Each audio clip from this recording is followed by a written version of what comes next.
녹음 2 우찌무라 간조 전집 제6권 2부 재림의 1번 녹음입니다. 첫 번째 녹음입니다. 기도드리고 녹음 시작하겠습니다. 주님 은혜를 감사드립니다. 언제나 재림에 대해서 얘기가 나오면 다소 자신이 없어지고 확신이 좀 흔들리고 스스로에게 죄책감이 들 때가 있어서 스스로 정죄하게 될 때가 많이 있습니다. 그러나 일부 최후 심판을 통해서 어떤 심판이 있을 것인가, 어떤 기준의 심판이 어떤 기준을 가지고 우리에게 내려질 것인가 하는 것을 조금 맛보고 나니 이 주님의 재림에 대해서 우찌무라 간주 선생님이 얼마나 자세하게 잘 묵상하셔서 친절하고 따뜻하고 사랑이 넘치게 우리에게 말씀하실까 기대가 됩니다. 주님 리딩을 통하여서 재림에 대한 우찌무라 간조의 사상을 잘 받아들이고 내 신앙으로 키워서 올바른 신앙이 될 수 있도록 인도하여 주시옵소서. 귀하신 우찌무라 간조 선생님의 그 사상이 헛되이 책 속에 묻히지 않고 조금이라도 퍼져서 단 한 분의 영혼이라도 도움이 될 수 있도록 위해서 기도드리고 또 주님 제가 잘 읽을 수 있도록 축복하여 주시옵소서. 은혜 내려 주시옵소서. 리딩 중에 성령께서 함께하여 주시옵소서. 감사드리며 고맙고 고마우신 우리 주 그리스도 예수님 이름 받들어 기도드렸사옵나이다. 아멘. 제2부 재림을 믿게 된 유래, 그리고 소제목으로 성서 연구자의 입장에서 본 그리스도의 재림, 이렇게 되어 있습니다. 읽겠습니다. 내가 기독교 신자가 된 지 벌써 40년이 지났다. 그동안에 내가 종사했던 일은 여러 가지라고 할 수 있지만 시종일관 나를 떠나지 않은 것이 하나 있다. 성서 연구가 바로 그것이다. 성서를 완전히 해득하는 일, 특히 남의 주해서에 의하지 않고 스스로 성서를 완전히 이해할 수 있는 일, 이것이 나의 희망이었다. 아휴 부러워. 아이고 부러워라 세상에. 그러나 종교는 본래 나의 부업이었다. 나의 본업은 무엇이냐? 자연학이다. 나의 지식의 기초는 자연과학으로 쌓아진 것이다. 그래서 성서 이외에 내가 정독한 책은 상당히 많았다. 특히 유명한 다윈의 종의 기원은 내가 몇 번이고 읽은 책이다. 만물은 서서히 무한히 진화한다는 관념은 내 머릿속 깊이 새겨졌다. 다윈의 스승 라이엘도 또 같은 일을 가르쳐 주었다. 천지는 엿새 죄송합니다. 물 좀 마시고 읽을게요. 갑자기 뭐가 목에 딱 걸렸어요. 다시 읽을게요. 천지는 엿새 동안에 하나님의 손에 의해서 창조된 것이 아니고 오늘날 우리 주위에서 일어나고 있는 것과 같은 진화 작용이 몇 억만 년 계속되어 겨우 우주가 형성된 것이라고 하는 그것이 나의 자연관의 근본 사상이었다. 후에 미국에 건너가 나는 세계사 연구에 골몰했다. 1885년 가을, 나는 두 손에 기번의 로마 쇠망사 5권을 안고 입은 옷 그대로 에머스트 대학 총장 실리 선생께로 달려갔던 생각이 난다. 나는 다행히 선생의 친절하심으로 대학 강의를 들을 수가 있었다. 제1회는 모어스 박사의 역사 강연이었다. 역사는 인류 진보의 기록이다 라고 그는 말했다. 이 말을 듣고 나는 생각했다. 그렇구나. 인류의 발달도 또 자연의 발달과 같구나. 즉 나의 역사관과 자연관이 여기서 아주 일치한 것이다. 그리하여 진화론을 기초로 한 나의 지식은 한층 더 굳은 것이 되었다. 그동안에 나는 또 한편으로 부지런히 성서를 연구했다. 에머스트 대학은 당시 가장 우수한 기독교 학교였고 내가 이곳을 택한 까닭도 거기에 있었다. 그러나 학생들은 신앙의 열의가 없었고 내게는 무엇보다도 양식이 되었던 아침 기도회에서 그들은 이상하게도 다른 학과 공부를 했고 심지어 돈을 꾸어주고 빌린 계산을 하고 있는 사람도 있었다. 그러나 나는 혼자 성서 연구에 몰두했다. 하루 2시간을 성서를 위해 쪼개 쓰는 내 생활을 동료들은 이상하게 여겼다. 그리고 은사 실리 선생은 나의 가장 좋은 지도자였다. 선생은 언제인가 내게 이렇게 말했다. 부질없이 자기의 속마음만을 들여다보지 말라. 너의 의의는 너의 안에 있는 것이 아니라 십자가 위의 그리스도에게 있는 것이다. 이 한마디는 신앙의 큰 혁신을 일으키게 했다. 그리하여 열렬한 애국자로서 에머스트에 들어간 나의 단순한 복음적 신자 괄호 열고 에반젤리컬 크리스천 괄호 닫고 로서 그 땅을 나왔다. 실리 선생의 이 한 말씀이 없었다면 아마 오늘의 나는 없었을 것이다. 그 후 나는 성서 연구를 나의 천직으로 했고 귀국 후 오늘에 이르기까지 나의 전력을 이 일에 쏟고 있다. 내가 마지막 한 푼을 내던지기까지 버릴 수 없는 가장 완전한 일은 오로지 이 과업밖에 없는 것이다. 이것 때문에 나는 많은 주해서도 읽었다. 나는 또 나의 자연학, 역사학의 지식을 성서 해석에 쏟았다. 그러나 이 열렬한 노력에도 불구하고 아직 이해할 수 없는 무엇인가가 성서 속에 있는 것을 나는 발견한 것이다. 많은 주해자들이 설명할 수 없고 나의 소양 또한 이것을 해명할 수 없는 무엇인가가 성서 가운데 있어서 나를 여러 해 동안 괴롭혔다. 어느 때인가 나는 생각했다. 내가 마침내 성서를 이해하지 못한 채 죽는 것이 아닌가 하고 다시금 내게 닥쳐온 한 가지 큰 문제가 있었다. 오늘의 세계 문제가 그것이다. 세계 문제 같은 것은 내가 깊이 관여할 문제가 아니라고 사람들은 말한다. 예수 그리스도를 믿는 사람에게는 세계의 고통은 예수의 고통이며 또 나의 고통이다. 수억의 동포가 전쟁의 소용돌이 속에서 괴로워하고 있는 세계 현상은 진정한 기독교 신자의 마음을 밤낮으로 괴롭히는 큰 문제였다. 평화는 어떻게 하여 오는 것일까? 이것을 진화론적, 자연학 혹은 역사학적 입장에서 보면 평화는 필연적으로 와야 한다. 인류의 진보에 의해 전쟁은 조만간 절멸해야 한다. 그리하여 이미 그 징조가 적잖이 나타나고 있다고 말한다. 일찍이 러시아의 경제학자 브로코가 세계전쟁 불가능론을 공개하여 무기 또는 경제 방면에서 이를 주장했다. 러시아 황제의 주장에 의해 만국평화회의는 계속 네덜란드 헤이그에서 열렸다. 미국의 카네기는 솔선하여 300만 달러를 출자해서 이를 원조했고 굉장하고 아름다운 평화궁이 세워졌다. 이 궁전의 모든 방의 장식은 각국 미술의 뛰어난 것으로 했고 우리 일본 정부도 또 고귀한 니시징, 직물을 제공하여 충당한 것이다.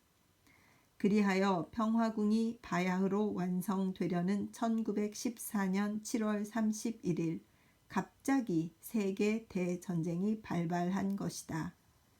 이것이 대체 무엇을 의미하는 것인가? 평화조약의 체결에 의해 대개의 전쟁은 피할 수 있다고 한 것은 평화론자의 주장이 아니었던가? 그리하여 이미 30여 개의 전쟁이 이 방법에 의하여 예방되었다고 한다. 일찍이 스웨덴과 노르웨이가 전쟁을 하려 할 때 두 나라의 사회주의자들은 일제히 전쟁에 가담하지 않겠다고 결의했기 때문에 황제 오스카의 마음을 움직여 마침내 싸우지 않게 된 것은 사람들이 경하한 일이었다. 그러면 이번 전쟁은 어찌하여 그렇게 피할 수가 없었던 것인가? 각국의 사회주의자들은 왜 애국자로 변해버린 것인가? 그리하여 유사일에 가장 무의미하고 가장 악랄하며 또한 가장 비참한 거의 인류 사회의 근저를 뒤엎으려는 것 같은 이 대전쟁이 시작된 것은 무엇 때문인가? 감히 물어보거니와 독자 여러분의 마음 가운데 이것으로 해서 어떤 큰 회의는 일어나지 않았는가? 적어도 나로서는 회의를 가졌다. 1914년 7월 31일 이후 며칠 동안은 나에게 신앙에 관한 크나큰 시련을 치른 때였다. 일찍이 영국의 철학자 하버트 스펜서가 진화론을 가지고 세상에서 이름을 떨칠 때 마침 남아프리카 전쟁이 일어나 영국 국민은 모두 열광했다. 그 모양을 보고 그는 그러한 것은 영국인의 야만적 퇴화이다 라고 한탄하였다. 그렇다.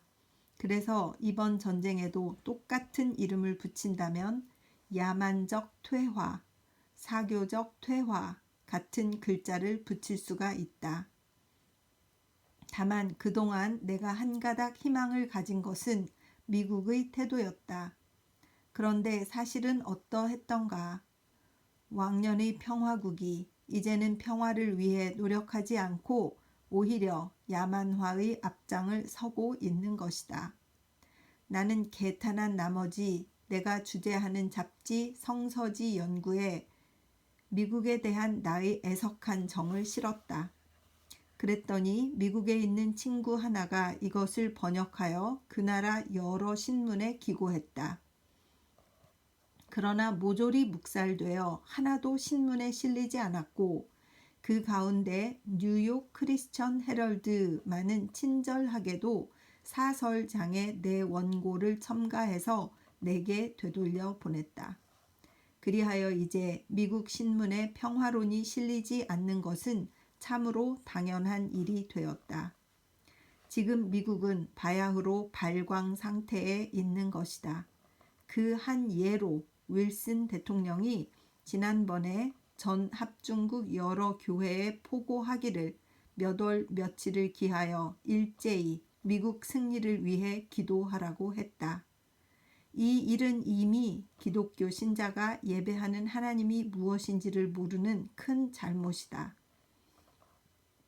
그러나 그뿐만이 아니었다. 그 정한 날 남부의 어떤 교회의 한 목사는 무슨 생각에서였는지 이 명령받은 기도를 하지 않았다. 여기에서 교회 신도들의 분노가 극도에 이르렀다. 그들은 순식간에 강단으로 뛰어올라 그 목사를 잡아 자동차에 태워 시외 들판으로 달려가 그 고목에 그의 사지를 결박하고 손뼉을 치고 욕을 퍼부은 다음 돌아와 버렸다는 것이다. 아, 이것이 과연 저 워싱턴이나 링컨이 세운 자유의 미국인가? 여러분은 이 말을 듣고 인류를 위해 또 자기를 위해 분개하지 않을 수 있는가? 참으로 미친 짓이 아니고 무엇인가? 미국의 타락이 이쯤 되었으니 인류의 희망은 벌써 단절되었다고 말하지 않을 수 없지 않은가? 전쟁이 시작된 때 하버드 대학 전 총장 엘리어트는 어느 신문에 기고하여 이번 전쟁으로 해서 기독교의 무능은 폭로되었다고 했다. 그리하여 교회가 그 노력에 의해 평화를 가져오리라는 것은 내가 도저히 믿을 수 없는 일이다. 이제 평화의 출현을 기대하는 곳은 세상 아무 곳에도 없는 것이다. 그와 같이 하여 나의 학문의 경향과 시국의 변천은 나로 하여금 절망의 구렁텅이로 빠져가게 하였다. 나는 여기서 막다른 골목에 이른 것이다. 재작년 여름 나는 홀로 더위를 피하여서 니꼬에 가서 나의 가슴속에 있는 이 문제로 남모르게 고민했다. 그때 마침 미국의 친구에게서 선데이 스쿨 타임즈 일부를 보내왔다. 이 잡지는 왕년에 내가 구독했던 것인데 항상 그리스도 재림을 주장하는 것이라 싫어서 보기를 그만두었던 것이다. 그런데 이때 오랜만에 멀리서 내게 도착한 이 잡지를 펼쳐보니 그 첫머리에 그리스도의 재림은 과연 실제적 문제가 아닌가고 쓰여 있었다. 나는 새로운 감흥으로 이것을 대했다. 그래서 쭉 읽어 나가니 한 줄 한 줄 내 마음을 사로잡아 읽으면서 몇 번이고 그렇구나 하고 끄덕이지 않을 수 없었다. 그래야만 세계 문제도 내 마음속의 문제도 모조리 설명될 수 있는 것이다. 어리석었다. 오랫동안 이 몸을 바쳐 자기의 적은 힘으로 세상의 개선을 꾀하려던 일은 이것이 나의 사업은 아니었다. 그리스도가 오셔서 이 일을 완성하시는 것이다. 평화는 그의 재림에 의해 비로소 실현되는 것이다. 그리하여 이 그리스도의 재림이야말로 신약 성서의 곳곳에서 부르짖는 최대의 진리이다. 마태복음에서 계시록에 이르기까지 시험 삼아 이 진리를 가르치는 구절의 표를 해 본다면 페이지마다 몇 줄씩은 있을 것이다. 성서의 중심적 진리는 곧 이것이다.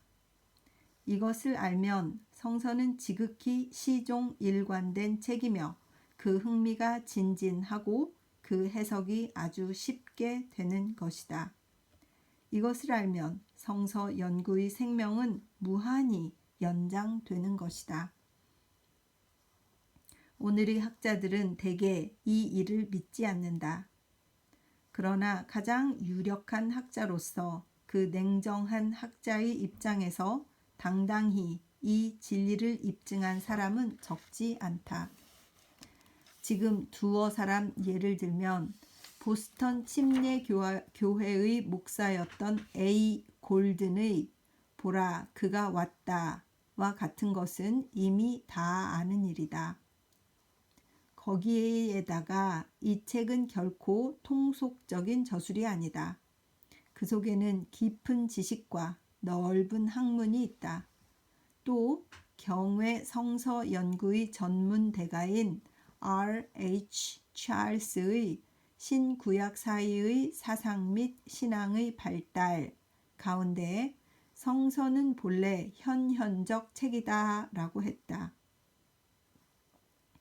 소위 에포칼립틱이란 숨은 자가 갑자기 나타난다는 뜻이며 재림을 나타내는데 가장 적당한 말이다.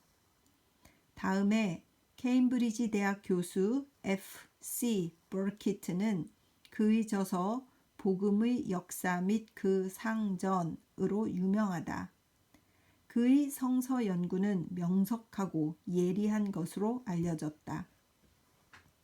이런 말이 있다. 하나님 자신이 이 세상에 나타나셨다고 하는 현비록 기자들의 새 시대의 이상은 이것이 기독교의 장식이 아니고 그 열심을 환기시킨 중심적 원동력임을 우리 학자는 서서히 알고 있다. 그리스도의 재림과 같은 것은 기독교의 장식물에 지나지 않으며 귀한 것은 재림 그 일이 아니고 그 속에 내포된 영적 진리라는 것은 근대 신학 박사들이 즐겨 주장하는 바이다. 그리하여 나는 이들 쟁쟁한 여러 학자들 앞에 그 방면의 권위자 버키트의 이 말을 제시하여 그들의 생각을 다시 한번 고치기를 재촉하지 않을 수 없다. 없다. 이 일이란 결코 학자의 입증을 기다릴 필요도 없는 것이다. 성서 자신이 그 증명자이다. 여러분은 시험 삼아 성서를 펼쳐 다음 몇 구절을 잘 읽어보라. 그리스도의 재림을 믿지 않고서는 그 아름다운 말은 모두 무의미하게 된다. 이와 반대로 재림의 빛에 비추어 보면 구구절절히 약동하여 성서 중에 모순이 없게 될 것이다. 욥기 19장 24절에서 27절, 시편 1편, 마태복음 중 산상수훈 및 그 25장, 로마서 8장 18절에서 25절, 고린도전서 7장, 고린도전서 15장, 1918년 2월 성서지 연구. 재림 신앙의 실험. 1918년 11월 10일 밤. 도쿄 신전 청년회관에서 열린 재림 대회에서의 강연하신 내용이네요. 나는 어떻게 하여 그리스도의 재림을 믿게 되었나? 어떤 책을 보고서인가? 혹은 어떤 사상의 경로를 거쳐서인가? 물론 내가 여기에 오기까지에는 여러 가지 책도 읽었다. 또 사상상의 어떤 경로를 거쳤던 것도 사실일 것이다. 그러나 본래 나의 지식과 신앙의 성질에 비추어 가장 어울리지 않는 재림을 믿게 된 데에는 또 다른 특별한 까닭이 있는 것이다. 돌이켜보면 1884년 11월 내가 미국으로 건너간 이듬해 워싱턴으로 갔을 때였다. 그때 마침 전 미국 자선 대회가 열려 나는 할 줄 모르는 영어로 최초의 연설을 시도하기 위해 이 대회에 참석했다. 참석자 일동은 어느 날 가필드 농아대학에 초대되어 철도 마차를 나눠 타고 그곳으로 향했다. 차 속에서 늘어진 줄을 붙잡고 흔들리며 갔는데 앞에 있는 나보다 나이가 10년은 더 들어 보이는 한 신사와 이야기를 나누게 되었다. 이것이 우리가 40년의 우정을 맺은 발단이었다. 다음 날 아침 응접실에서 수십 분 이야기를 했었다. 그 후 그가 상업적인 일로 보스턴에 왔을 때 길거리에서 우연히 만나 서로 손을 잡은 일이 있었을 뿐이다. 그러나 이 마차 속에서 탄생한 그리스도적 우정이 마침내 오늘날까지 계속하여 나로 하여금 가장 깊은 감화를 받게 한 것이다. 그의 이름은 데이빗 C. 벨이라고 하는데 미니애폴리스의 작은 사설은행의 은행장이며 오랫동안 그곳 프리마드 교회, 조합교회의 회계를 맡고 있었다.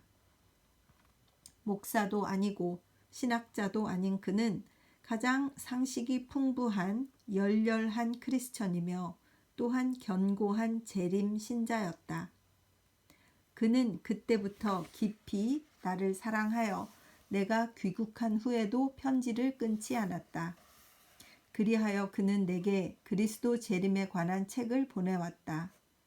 나는 부끄러운 일이나 대개 이것을 읽지 않았고 그중 한두 권만을 지금부터 10수년 전에 한 번 본 채 나의 책상 서랍 속에 그냥 넣어두었었다.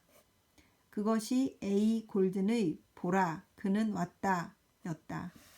그런데 최근의 세계전쟁이 동기가 되어 내 신앙에 큰 동요가 일기 시작한 때 다시 그 벨씨가 재림에 대해 논한 필라델피아의 주일학교 15를 보내왔다. 그리하여 나는 이것을 읽고 놀라고 기뻤다. 나의 인생 문제, 종교 문제, 세계 문제는 재림의 신앙에 의해 모조리 해결될 수 있다는 것을 안 것이다. 나는 여기서 책꽂이 속에서 먼지를 뒤집어 쓴 오래된 골든의 책을 꺼내서 다시 읽어 나의 재림신앙을 굳게 하기에 이르렀다. 나는 그 자세한 이야기를 써서 벨 씨에게 보냈다. 그랬더니 곧 그에게서 답장이 왔다. 그랬던가? 마침내 그대도 이것을 믿게 되었단 말인가? 나는 고백한다. 31년 전 워싱턴에서 서로 알고부터 나는 아직 하루도 그대를 위해 기도하지 않은 날이 없었다. 팔레스티나에 가서 예루살렘 교회나 사해 해변, 갈릴리 호숫가를 거닐었을 때도 콘스탄티노플, 헬레스본드, 아테네에 머물던 밤에도 그대를 위해 기도하지 않은 날은 한 번도 없었다. 나는 특히 그대가 재림의 신앙을 믿을 수 있도록 빌었다. 나는 지금 캘리포니아에 있다. 창밖에 종달새가 지저귀고 있다. 아, 나의 긴 생애 중에 오늘만큼 환희에 넘치는 날이 있었던가? 하나님은 실로 나의 간절한 기도를 들어주셨다는 답장이었다. 어떤가? 누가 한 사람을 위하여 이 기도를 드렸는가? 나로 하여금 재림 신자가 되게 한 것은 참으로 나의 그리스도적 친구의 30년 동안의 열심 있는 기도의 결과였던 것이다. 이것이 재림에 대하여 묻는 사람에게 내가 줄 유일한 대답이다. 나의 믿음은 참으로 기도의 산물이다. 그러므로 여러분도 또한 기도하라. 특히 재림에 반대하는 사람을 위하여 기도하라. 의논이 아니라 기도다. 한 사람의 친구를 위하여 30년 동안 하루의 예외도 없이 기도를 계속하면 드디어 반드시 이루어질 것이다. 그 다음에 나는 어떻게 이 강단 위에 서게 되었는가? 거기에 대해서 말하려 한다. 작년 10월 31일은 종교개혁 400년 기념일이었다. 루터에게 힘입은 바 많은 나는 이 기회에 조금은 그에게 보답해야겠다는 책임을 느꼈다. 그래서 나는 그날 도쿄 여러 교회의 연합으로 열린 기념대회의 뒤를 이어 혼자 이 강단에 서기로 결심했다. 나의 책임은 중대했다. 나는 생각했다. 만일 오늘 밤 빈약한 모임이 되고 만다면 나는 어떻게 세상에 사과해야 할 것인가? 나는 기도했다. 그래도 걱정이었다. 구름 낀 하늘을 우러러 보면서 수이도바시 정류장에서 회장으로 향해 걸었다. 진보조 근처에 왔을 때 나는 너무너무 걱정이 되어 길 한 구석에 서서 모자를 벗고 하나님께 기도하고 또 맹세했다. 하나님, 원하옵니다. 오늘 밤 집회로 하여금 당신의 영광을 나타내게 하옵소서. 이것으로 은혜가 넘치는 모임 되게 하옵소서. 당신께서 이 소원을 들어주신다면 그것은 당신이 나를 서재에서 뛰쳐나오게 하시고 시중의 강단에 세우시기 위한 증거임을 믿겠습니다. 나는 삼가 그 명령을 따르겠나이다. 이렇게 하나님께 언지를 드렸다. 회장에 와보니 청중은 강당에 꽉 찼고 열렬하게 나를 맞이하여 은혜가 풍성한 가운데 실로 대성황리의 모임을 끝냈다.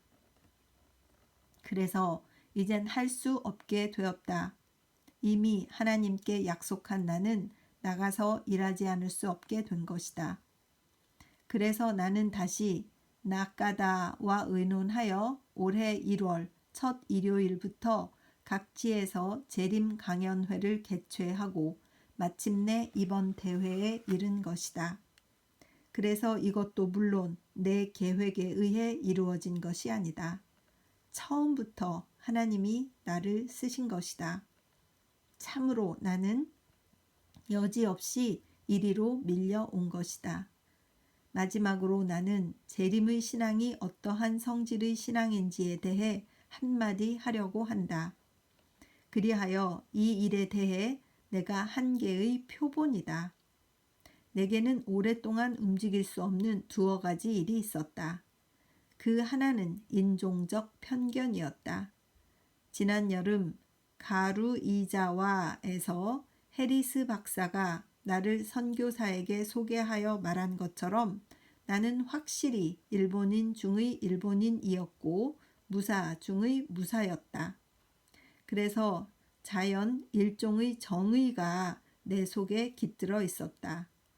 나는 본래 서양인에게 힘입은 바가 많은데도 불구하고 서양 사람을 좋아하지 않았다. 그런데 이제는 그렇게 많은 선교사들과 함께 주의 앞에 모여 전혀 인종이나 국적 여부를 잊고 참으로 거짓 없는 충심에서 일치할 수 있게 된 것은 참으로 큰 은혜라고 말하지 않을 수 없다. 다소의 인종적 편견은 누구에게나 있다. 어떻게 이것을 없애버릴 수 있을까? 재림의 그리스도를 믿으라. 그리하면 참 형제 자매로서 손을 잡을 수 있게 되는 것이다. 다음은 종파 문제다. 내가 싫어하는 것 중에 종교적 파벌 같은 것이 없다. 만일 지금부터 2년 전이었다면 나는 성공회의 제복을 입은 후시모토 도시 작구를 내 집 손님으로 반길 수가 없었을 것이다. 그러나 나는 이번에 후시모토를 맞이함과 동시에 이젠 성공회의 표가 내 눈에 들어오지 않네.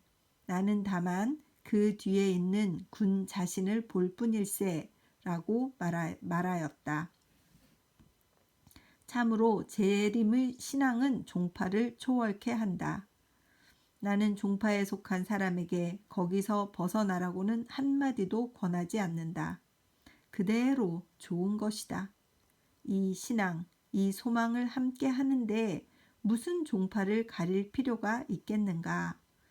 마음속 깊은 곳에서 진정한 합동이 성립하는 것이다. 그리하여 이번 대회는 그 가장 좋은 실예이다. 아마 종파에 관해 털끝만큼도 개의하지 않는 회합으로서는 우리나라에서 이 회가 처음이었을 것이다. 적다고는 하나 합동의 모범을 우리는 보인 것이다.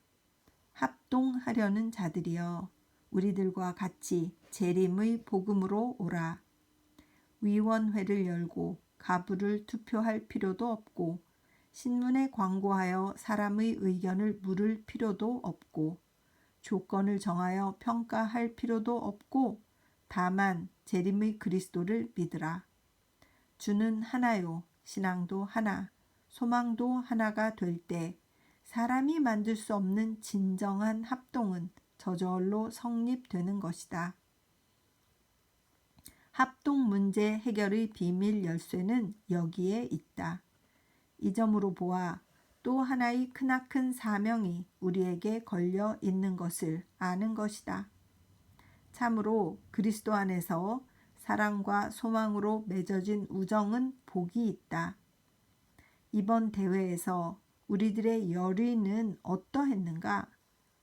또 여기에 참여할 수 없었던 많은 친구도 또한 기도로서 우리를 돕는 것이다. 고베 여학원의 새끼꼬 아미꼬 여사가 병석에서 우리를 위해 기도했고 우리들의 큰 승리를 믿는다는 말을 보내주신 외에도 전보를 보낸 분이 적지 않다. 그러한 아름다운 영적 교제는 또 어디에 있을까? 이 넓고 깊은 사랑을 맛볼 수 있어서 나는 할 말이 없다. 이것을 표현하기 위해서는 다만 시와 노래가 있을 뿐이다. 어느 미국 상인의 기도에 응답하여 하나님은 지금 나로 하여금 그러한 활기차고 희망에 찬 생애에 들어가게 하시고 마차를 끌다가 쓰러지는 말처럼 복음을 선전하다가 쓰러지는 것도 마다하지 않는 행복을 주셨다. 무슨 말로 감사해야 할까? 인생의 큰 행복은 이것을 위해 내 생명을 버려도 아끼지 않는 주의나 신앙이 주어지는 일이다. 그리하여 내게도 이 은혜가 내린 것처럼 생각된다. 원컨대 영광이 영원히 주께 돌아가기를. 아멘. 1919년 1월 성서지 연구. 오늘은 리딩을 여기까지 하겠습니다. 저 끝에 왜 1919년 1월에 쓰신 글이다고 이렇게 하셨는데 갑자기 1919년 3월 1일이 한국은 3.1절 그 3.1 운동 해서 수많은 또 그 독립운동 하셨던 분들을 일본인들이 잡아가지고 고문하고 죽이고 했잖아요. 이 전쟁의 이 비참함, 인간의 이기심의 극치, 이것을 보면서 재림의 신앙을 키워가신 우리 우찌무라 간조 선생님을 생각합니다. 정말 교회가 애국주의에 휘말리면 어쩌면 우리가 우리 예수님의 복음 그 중심, 코어 사상 이것을 정말 크게 와전시킬 그런 위험을 가지고 있구나 이런 생각이 들고 정치인들의 그 이기심에 의해서 몇 가지 사건에 의해서 자기 국력을 과시하려고 벌이는 이런 전쟁이나 사상이 달라서 자기 사상을 관철하려고 무자비하게 사람들을 죽이는 그런 신앙인들이나 그런 어떤 주위의 모슬림 뭐 이런데 너무 깊이 빠져가지고 사람을 죽이러 가는 그런 신앙인들 이런 분들에 대해서 한번 생각해 보게 되었고 우리 예수 그리스도를 통해서 정말 재림에 대한 확실한 그림을 이 6권을 읽고 잘 가지고 싶다라는 이런 생각을 하게 되었고요. 그 다음에 30년 동안이나 이렇게 우찌무라 간조 선생님을 위해서 기도하신 그 미스터 벨 씨, 그분이 정말 대단하신 분이라는 생각이 들고 우리는 중보기도 한다 하면 한 3, 4일, 한 일주일, 길면 한두 달 하다가 잊어버리고 안 하고 넘어가고 그러는데 이렇게 오랫동안 기도하고 서로 이렇게 소식을 전하시면서 이렇게 살으신 것을 생각하니 정말 아름답다는 생각이 들고 삶을 돌아보게 되고 정말 이런 우정을 가지고 싶다라는 그런 희망을 소망을 갖게 되는 것 같습니다. 들으시는 여러분도 여러 가지를 생각하시는 귀한 시간이 되셨기를 정말 바라고 바라봅니다. 기도드리겠습니다. 하나님 아버지 주님의 은혜를 감사드립니다. 재림신앙 이 토픽이 마음에 들어왔을 때는 누구나 다 갈등하고 어떻게 정리를 해야 될지 모르겠는 그런 가운데 빠질 때가 있습니다. 그러나 이 우찌무라 간조 선생님이 여러 챕터를 통하여서 상세하게 전해주시는 이 앞으로의 리딩들을 통하여서 또 오늘의 말씀을 통하여서 정말 우리 스스로도 재림의 신앙인이 되어서 하나님께서 하라 하시는 그러한 일들과 기도와 우리가 신념을 바쳐야 될 일에 헌신하는 그러한 자들이 되었으면 좋겠습니다. 주님 함께 하여 주시어서 은혜를 베풀어 주시옵시고 귀한 일 하시는 분들을 위해서 중보기도 하기를 그치지 않는 자 될 수 있도록 인도하여 주시옵소서. 감사를 드리며 리딩을 듣는 분이 한 분이라도 있어서 이 사상이 쉐어 되기를 위해서 기도하고 기도드리며 고맙고 고마우신 우리 주 그리스도 예수님 이름 받들어 기도드렸사옵나이다. 아멘. 사랑하고 축복합니다. 감사합니다.